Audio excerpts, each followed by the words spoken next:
Hi students, welcome to our second class. As I promised, we're going to learn today about relationships. And when I'm talking about relationships, I'm talking about relationships in databases. And it will be so an exciting moment today. And remember last week we created a table called admission. We did some entry, as you can see. We did first name, last name. Then we had our primary key here as admission number. Now, today we are going to learn about relationships, and remember relationships, this helps us to link tables in between, and we use primary keys from the main table and referring to another table using a foreign key. So to make us understand this, I'm going to create another table, and I call it let's assume you're doing like a circle and you want to do some contributions. So I'm going to create another table, and I'll come click create. Then I go right click, I go to design view, then we call it contributions, then save. So you can give it any name. Now here, this you can see by default it has a key. This key means it's a primary key. Then we want, again, we will create a foreign key here that will refer to our entries to admission.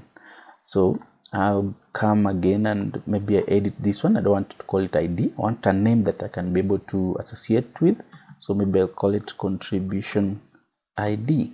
And remember, again, I don't put spaces. I'm using the camel style, whereby each word starts with a capital letter. So and then I'll put as auto number because I want to see every time I do an entry, it gives me a number. For example, maybe we can use that number to create maybe a receipt number or so. So from there, I'll create, we'll check again this because we want to link these contributions to our admission. I'll open up admission and check the design. You can see we have admission number, first name, last name. Now the beauty of relationship is that you cannot, it will help us so that we don't repeat the same writing the names of the clients to our contribution table. What you're going just to pick is their primary key, which is the admission number. So we'll put this admission number into this contribution table so that we can link the two. So to do that, I right click, go to design, and then you must pick it and check the data type. The data type is supposed to be same. As you can see, our data type here is auto number, so it is a number. So when you come here to under contribution and I paste the name, I'll come here and put number. They must be of the same data type.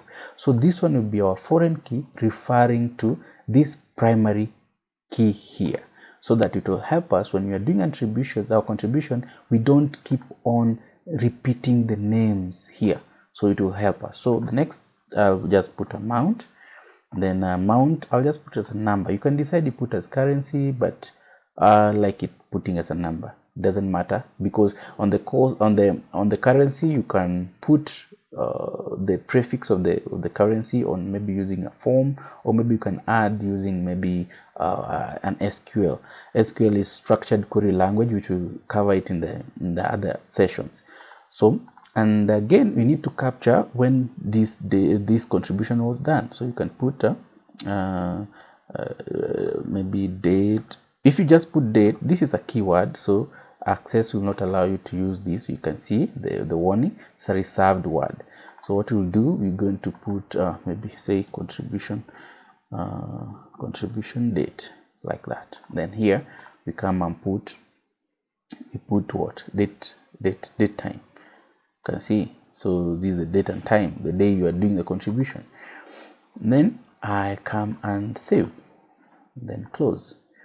Then now you finish. Now because you are doing a relationship, you come and sorry about that, you come and just a minute, you come under database tools, and then you go to relationships. You can see database tools, and then this will depend on the version of Office you're using. For me, I'm using just show you which Office I'm using. I'm using 2010. So if I'm using 2010, let me just show you Access, which I'm using. Yes, I'm using 2010 Access. So it depends on the version, but you look and most of them have the database tools here. So you just come at the database tools and pick relationships. So I'll click relationships. This one pops up. It has tables, queries, or both the tables and queries. We haven't done any queries, so it will be blank here. The next session we're going to see how queries work.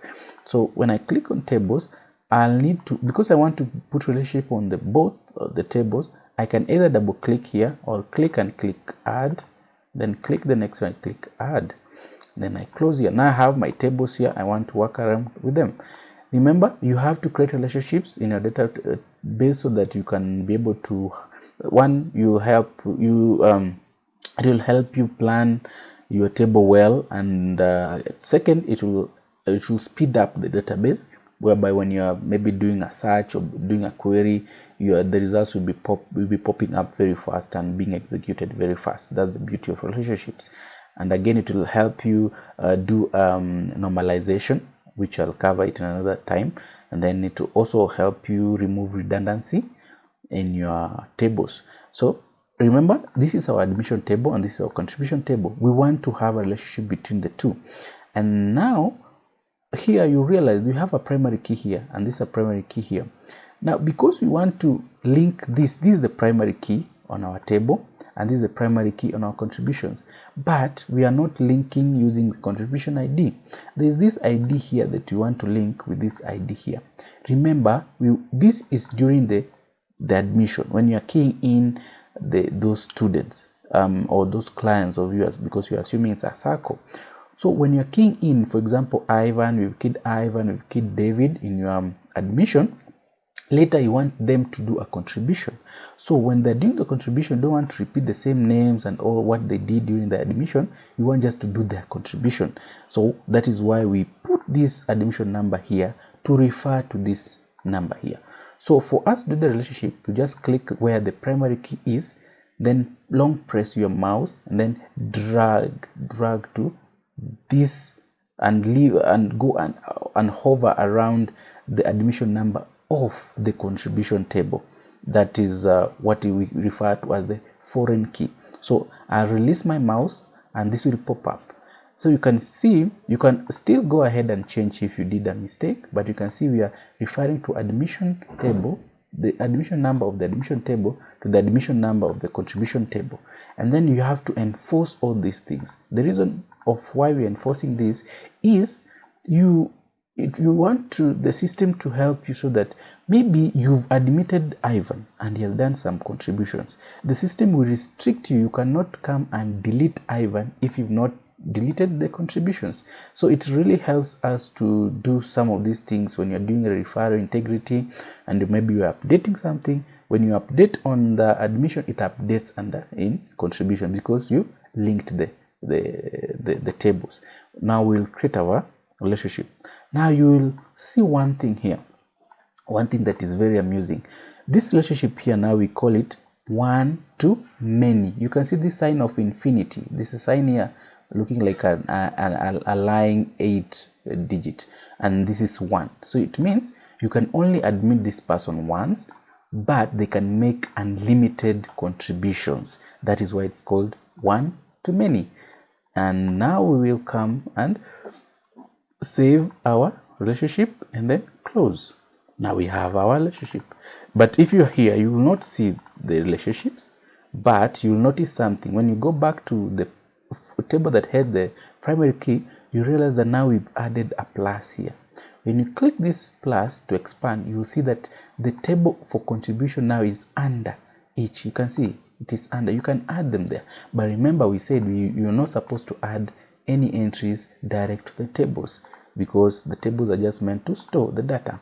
So what we need to do, we can come and click the admission form here, and then since we have our contribution table here, we don't want us to be keying in manually the admission number, so that we continue doing the amount and then contribution date. So what you do, there is something called a sub form, and that is what you want to add it here. So when we save, we want to be able to, under the admission number of that person and the admission content of that person, we have the sub form for the contributions down there. So what you need to do, you just right click, go to design view, And then it is very simple in Access, very simple, because Access uses GUI and GUI is graphic user interface. So I'll just drag the table for contribution because we want to add it under admission. I'll just drag it like that. Then I click it, it will pop up. It will pop up this. So I want to define admission. When it sees admission number from the admission table, it's supposed to show me it's supposed to show me content of this admission admission number of the admission table, so that when I go to admission number 1, it shows me contribution of number 1 like that. And then I go next, then I can give it a name. Maybe let me just leave it like that. We could give it any name, and then you save. Then there you go, we're already done, and we have our form, our subform down here. So remember, this is a design view. So for you to see the content very well, just go to view, then you see it. There you go. So it means when I'm Ivan, I can come and say I paid 5,000 shillings. Which date? I can give it a date. Maybe again I came and gave 3,000 or maybe 300 shillings. Maybe we'll put the integrity of the dates, but for now just for testing. And then like that, when you just do like that, it's already saved in the table. Let me show you. Close here, just say save and go to contribution. See, the content is already there, and it already marked that, because you can see it doesn't have my name here, but it has my admission number here. Let's try another person. Let's save admission. We go next person. See, when you go to the next person, it closes. So maybe this person paid 2,000 this date, then again paid 2,900 maybe the other date, then maybe paid again, let's give it another name, maybe 6,000 another date. You see, and that's it. You're already finished. When you go to contributions, they're there. You can see 1 1, then we need 3 entries of 2 2 2. This is David, this is Ivan. That's the beauty of relationships. Thank you all, and follow me to the next lesson. Thank you.